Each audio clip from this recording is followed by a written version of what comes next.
मनोरंजन एंटरटेनमेंट के उद्देश्य से बनाई गई है। इसमें दिखाए गए सभी पात्र, घटनाएं और स्थान पूरी तरह काल्पनिक हैं। किसी भी जीवित या मृत व्यक्ति। पिछले भाग में आपने देखा एक बरसाती रात आर्यन को सड़क किनारे एक रहस्यमयी एम्बुलेंस मिली।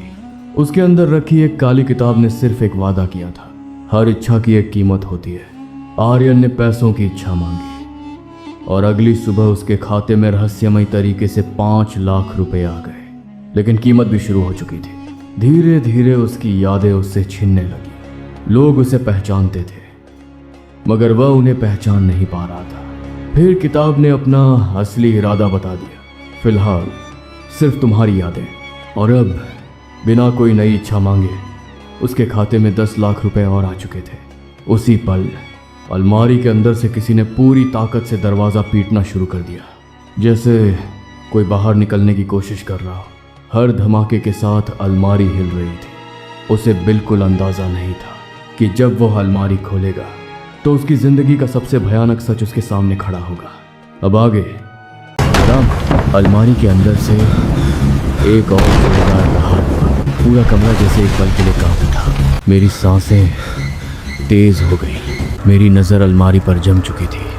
कमरे में इतना सन्नाटा था कि मुझे अपनी धड़कनें भी साफ सुनाई दे रही थी। मैंने एक कदम पीछे हटाया लेकिन नज़रें अब भी अलमारी से नहीं हटी। कुछ सेकंड कुछ भी नहीं हुआ।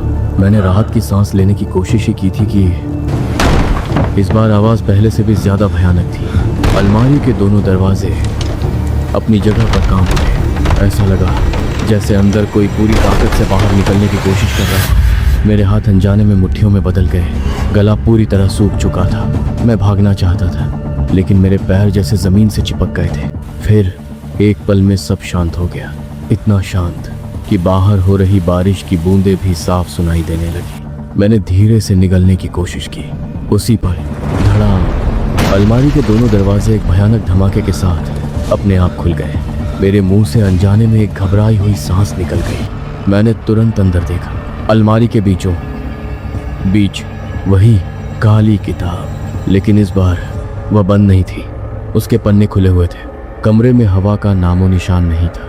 फिर भी फट फट फट उसके पन्ने अपने आप पलटने लगे। मेरी आंखें वहीं जम गई। मैं चाहकर भी नजरें नहीं हटा पा रहा था। कुछ ही पल बाद खाली सफ़ेद पन्ने पर धीरे धीरे काले अक्षर उभरने लगे, जैसे कोई अदृश्य हाथ उन्हें लिख रहा हो। दरवाज़ा तुमने खोला था।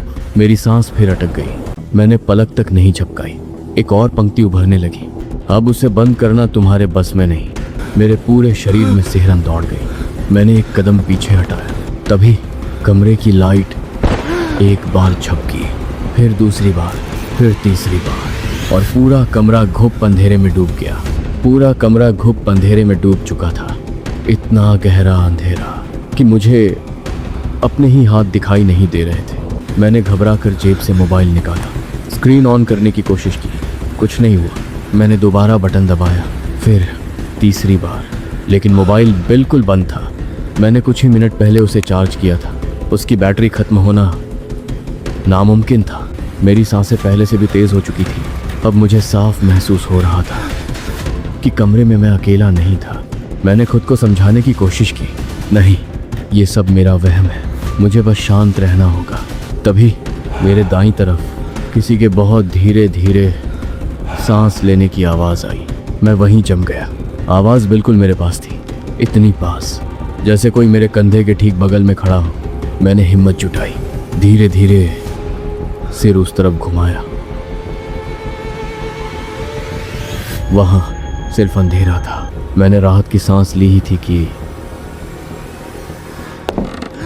मेरे पीछे किसी के कदमों की आवाज आई। एक कदम, फिर दूसरा। आवाज धीरे धीरे मेरी तरफ बढ़ रही थी। मेरे हाथ कांपने लगे। मैंने बिना पीछे देखे एक कदम आगे बढ़ाया, लेकिन जितना मैं आगे बढ़ता वो कदमों की आवाज़ भी उतनी ही करीब आ जाती। अब वो मेरे ठीक पीछे थी, इतनी करीब कि मुझे अपनी गर्दन के पीछे ठंडी हवा का एहसास हुआ। मैंने डरते डरते आंखें बंद कर ली। उसी पल मेरे कान के बिल्कुल पास एक बेहद शांत लेकिन साफ आवाज़ सुनाई दी। डर रहे हो आर्यन? मेरे पूरे शरीर में जैसे बिजली दौड़ गई। मैं झटके से पीछे मुड़ा। उसी क्षण कमरे की लाइट वापस जल उठी। मैंने घबराकर चारों तरफ देखा। कमरा खाली था, कोई नहीं, न कोई साया, न कोई इंसान, न कोई आवाज। सब कुछ बिल्कुल सामान्य दिखाई दे रहा था। लेकिन मेरी नजर जैसे ही अलमारी की तरफ गई, मेरी धड़कन फिर रुक गई। अलमारी फिर से बंद थी, जैसे वो कभी खुली ही ना हो। मैं कुछ देर तक वहीं खड़ा रहा। मेरी नजर बार बार अलमारी पर जा रही थी। अभी कुछ ही पल पहले मैंने उसे अपने सामने खुलते देखा था, किताब को अपने आप खुलते देखा था और उस पर लिखे हुए शब्द भी। लेकिन अब सब कुछ सामान्य था, इतना सामान्य कि अगर कोई इस कमरे में अभी आता तो उसे लगता यहाँ कभी कुछ हुआ ही नहीं। मैं धीरे धीरे अलमारी के पास गया। मेरे हाथ अब भी कांप रहे थे। मैंने दरवाजा खोला। अंदर वही काली किताब रखी थी, इस बार बंद, बिल्कुल शांत, जैसे कुछ देर पहले हुआ सब कुछ सिर्फ मेरा वहम रहा हो। मैं कुछ सेकंड तक उसे घूरता रहा, फिर बिना उसे छुए अलमारी का दरवाजा वापस बंद कर दिया। उस रात मैंने कमरे की एक भी लाइट बंद नहीं की, लेकिन पूरी रात मेरी आंखों में नींद नहीं आई।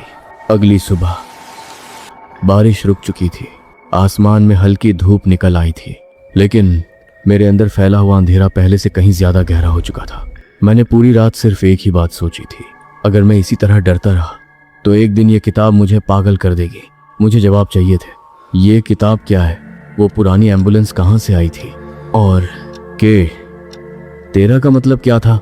मैंने गहरी सांस ली, फैसला कर लिया, अगर मुझे इस डर का अंत करना है तो मुझे इसकी शुरुआत ढूंढनी होगी। मैंने घर का दरवाजा खोला, एक आखिरी बार पीछे मुड़कर कमरे की तरफ देखा। सब कुछ शांत था। मैं बाहर निकल गया। जैसे ही मैंने दरवाजा बंद किया, अंदर अलमारी के भीतर रखी काली किताब अपने आप खुल गई। उसके पहले पन्ने पर धीरे धीरे शब्द उभरने लगे। यही मैं चाहता था। खेल अब शुरू हुआ है। बारिश थम चुकी थी। सड़क अभी भी पूरी तरह भीगी हुई थी। पेड़ों से टपकती पानी की बूंदें उस जगह की खामोशी को और गहरा बना रही थी। मैं उसी सड़क पर खड़ा था जहां 3 रात पहले मुझे वो पुरानी एम्बुलेंस मिली थी। मैंने चारों तरफ नजर दौड़ाई। सड़क के दोनों ओर सिर्फ घनी झाड़ियां थी, न कोई गाड़ी, न कोई इंसान, न ही उस एम्बुलेंस का कोई निशान। मैं धीरे धीरे उस जगह तक गया जहां मुझे याद था कि एम्बुलेंस खड़ी थी। मैं घुटनों के बल बैठ गया, गीली मिट्टी को ध्यान से देखने लगा। अगर सच में यहाँ कोई गाड़ी खड़ी थी तो उसके टायरों के निशान जरूर होने चाहिए थे, लेकिन वहाँ कुछ भी नहीं था। ना टायर के निशान, ना पैरों के निशान, जैसे वहाँ कई दिनों से कोई आया ही ना हो। मेरे माथे पर चिंता की लकीरें उभर आईं। मैंने जेब से मोबाइल निकाला, उस रात की फोटो ढूंढने लगा। मुझे पूरा यकीन था। एम्बुलेंस देखकर मैंने उसकी एक तस्वीर खींची थी। गैलरी खुली, मैंने एक फोटो देखनी शुरू की। बारिश, सड़क, बिजली, लेकिन एम्बुलेंस की एक भी तस्वीर नहीं थी। मैंने दोबारा देखा, फिर तीसरी बार, कुछ नहीं। ऐसा लग रहा था जैसे मैंने कभी कोई फोटो खींची ही नहीं। मेरी उंगलियां धीरे धीरे ठंडी पड़ने लगी। मैंने मोबाइल लॉक किया और तभी मेरी नज़र सड़क किनारे पड़ी एक चीज पर जाकर रुक गई। वह आधी मिट्टी में दबी हुई थी। मैं धीरे धीरे उसके पास गया, झुककर मिट्टी हटाई। वह एक पुराना, जंग लगा हुआ एम्बुलेंस का नंबर प्लेट था। मैंने उसे हाथ में उठाया, उस पर जमी मिट्टी साफ की। नंबर लगभग मिट चुका था, लेकिन नीचे बहुत छोटे अक्षरों में कुछ उकेरा हुआ था कि 13। मेरी सांस एक पल के लिए रुक गई। मैं अभी उस नंबर प्लेट को ध्यान से देख ही रहा था कि पीछे से किसी की आवाज आई, उसे वहीं छोड़ दो। मेरे कदम वहीं रुक गए। आवाज शांत थी, लेकिन उसमें एक अजीब चेतावनी छिपी हुई थी। मैंने धीरे धीरे पीछे मुड़कर देखा।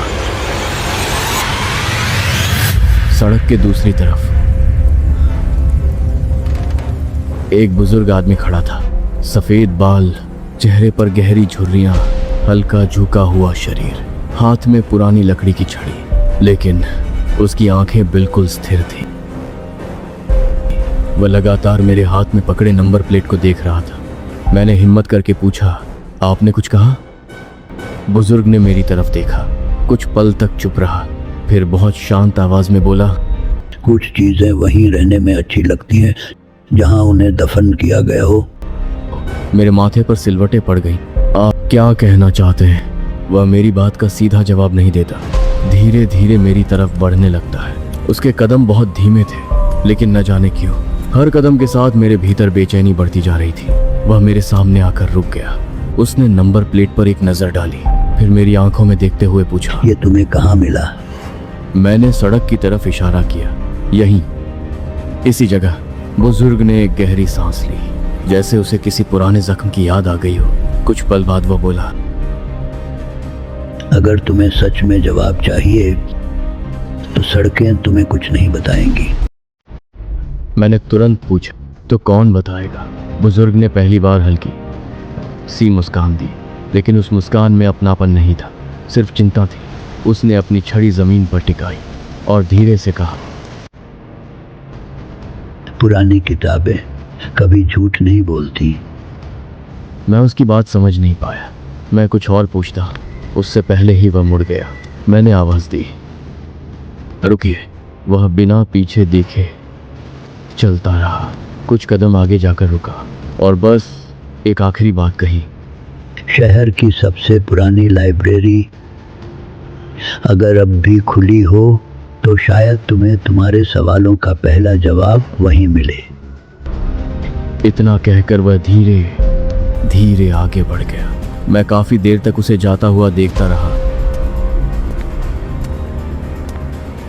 फिर मेरी नजर दोबारा अपने हाथ में पकड़े नंबर प्लेट पर गई कि 13। अब यह सिर्फ एक कोड नहीं रह गया था, यह मेरे हर सवाल का पहला दरवाजा बन चुका था। आर्यन के हाथ में अब सिर्फ एक जंग लगा नंबर प्लेट था, लेकिन उससे जुड़े सवाल हर पल और गहरे होते जा रहे थे। आखिर के 13 क्या था? वो रहस्यमयी बुजुर्ग कौन था? और उसने आर्यन को शहर की सबसे पुरानी लाइब्रेरी जाने की सलाह क्यों दी? क्या उस लाइब्रेरी में इस काली किताब का असली इतिहास छिपा था, या वहां आर्यन का इंतजार किसी ऐसे सच से होने वाला था जिसे जानने के बाद वापस लौटना मुमकिन नहीं होता? सवाल बढ़ चुके थे और उनके जवाब, इन सभी सवालों का जवाब जानने के लिए देखें काली किताब का अगला भाग।